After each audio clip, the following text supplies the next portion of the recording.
Beaucoup d'écoles de formation en santé ne sont pas reconnues et les diplômes de ces écoles ne te serviront à rien. Cependant, ce ne sont pas tous les métiers de la santé qui sont concernés, mais plutôt quelques-uns. Dans cette vidéo, je te montre ceux qui sont concernés, ceux qui ne le sont pas, mais surtout, je te montre comment savoir si un diplôme est reconnu, une école est reconnue ou pas.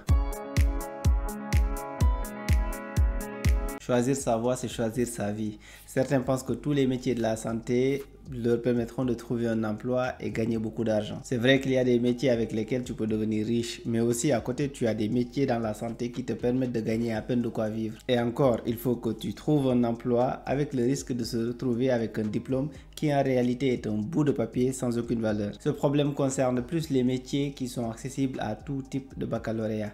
En effet, ils sont parfois dispensés par des écoles dont les diplômes ne sont pas reconnus, des écoles qui n'ont pas d'agrément. Ce que tu dois comprendre, c'est que les branches santé les plus sensibles sont gérées par l'État. Il s'agit notamment des spécialisations comme chirurgien, médecin généraliste, dentiste. En gros, toutes les spécialités en santé qui nécessitent de faire au moins 7 années d'études supérieures après ton bac. Tu dois noter aussi que ces métiers cités permettent certes de gagner beaucoup d'argent, mais ne sont pas accessibles, comme je l'ai dit, à tout le monde. Tu dois avoir un baccalauréat scientifique, avoir de très grosses notes sur des matières comme les mathématiques, physique, chimie, SVT, sciences de la vie et de la terre, pour y être orienté. Et encore, parfois cela ne suffit pas, car ce domaine est régulé par l'État et est donc très sélectif. D'autre part, tu as toutes les spécialités de seconde catégorie qui sont certes importantes car utiles, mais qui sont dispensées souvent par des écoles privées sans scrupules qui n'hésitent pas à sacrifier des milliers de jeunes. En plus de cela, parmi ces métiers qui sont accessibles à tout type de baccalauréat, il y en a qui ne sont pas pertinents dans des pays pauvres. C'est l'exemple du premier métier que je vais te donner dans la liste. En premier, tu as le métier d'aide-soignant. Au contact permanent des personnes, l'aide-soignant assure le soin de prévention, de maintien et d'éducation à la santé pour assurer le bien-être, préserver et aider à recouvrer leur autonomie pour tous les patients. Cela veut dire que tu vas entre autres surveiller le malade, l'aider à se lever, se laver, s'habiller et marcher. Tu es responsable de la propreté de l'environnement dans lequel se trouve le malade. Tu refais également les lits, tu nettoies les chambres, tu procèdes à la désinfection des lieux. Tu dois respecter les règles d'hygiène et de sécurité, des règles assez strictes. Le soutien psychologique que tu apportes aux malades est important. Également, tu seras en contact avec les familles pour leur apporter conseils et réconfort, mais aussi pour leur donner des nouvelles sur l'évolution de la maladie du patient. Donc, c'est un métier important. Le problème avec celui-là, c'est qu'en Afrique, dans les hôpitaux publics, tous les malades ont des accompagnants. On sait comment ça se passe. Ce sont ces personnes qui réalisent la plupart des tâches que je viens d'évoquer, qui sont à la base destinés aux aides-soignants. Donc c'est pourquoi ce métier-là, il n'est pas très pertinent dans les pays en développement. Maintenant, ça ne veut pas dire que ce métier-là, tu ne vas pas trouver un emploi. Cela veut dire tout simplement qu'il n'est pas aussi demandé qu'il ne devrait. Parmi les autres métiers avec lesquels tu risques de te retrouver avec un diplôme non reconnu, tu as celui de préparateur en pharmacie. Le préparateur en pharmacie est celui autorisé à seconder le pharmacien. C'est celui qui va travailler directement avec le pharmacien. Quand une pharmacie est de garde, par exemple, c'est lui qui accueille les patients et leur délivre les médicaments prescrits sur ordonnance. En tant que préparateur en pharmacie, tu peux aussi leur délivrer des produits qui sont en vente libre, comme en parapharmacie, et pour lesquels tu peux leur apporter des conseils. Si tu travailles à l'hôpital, tu seras chargé de gérer par exemple des produits très spécifiques comme les produits destinés à lutter contre le cancer, qui est assez courant de nos jours.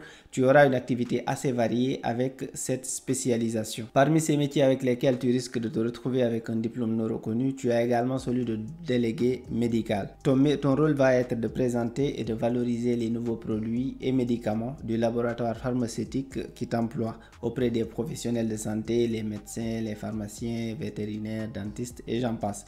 Ton but, c'est de les inciter à utiliser et ou à prescrire ces solutions. Pour y parvenir, tu dois naturellement avoir un minimum de connaissances sur les spécificités du médicament que tu vends.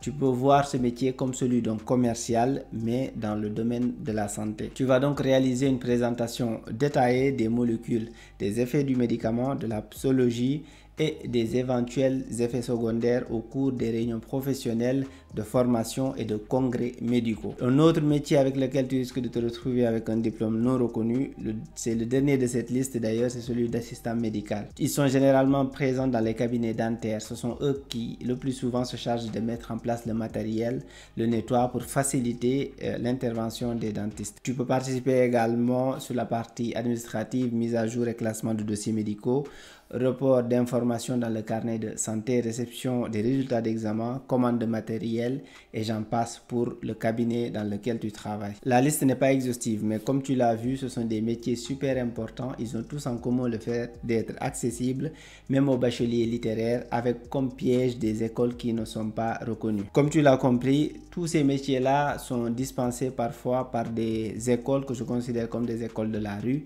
qui n'ont aucun agrément, aucune reconnaissance. Donc, ils proposent des formations sur ce domaine-là, sachant qu'eux-mêmes ils le savent. À la fin, ils vont te donner un bout de papier qui ne va te servir à rien. Ce sont des métiers très courants dans les écoles de formation. Regarde par toi-même. Par exemple, à Dakar, tu vas voir des écoles de formation en santé. La plupart vont te proposer des formations de ce type. La plupart de ces écoles-là ne sont pas reconnues. Cependant, c'est à toi de faire la recherche pour avoir des informations, savoir si l'école a un agrément ou si les diplômes sont reconnus d'une manière ou d'une autre. Mais tu ne vas pas aller te former à l'aveugle. Également, à la différence des métiers spécialisés qui te permettent de bien gagner ta vie, ces derniers proposent parfois des salaires de misère. Pire que ce que tu peux imaginer. Pour ce qui est du salaire, justement, je vais prendre l'exemple du métier d'infirmier.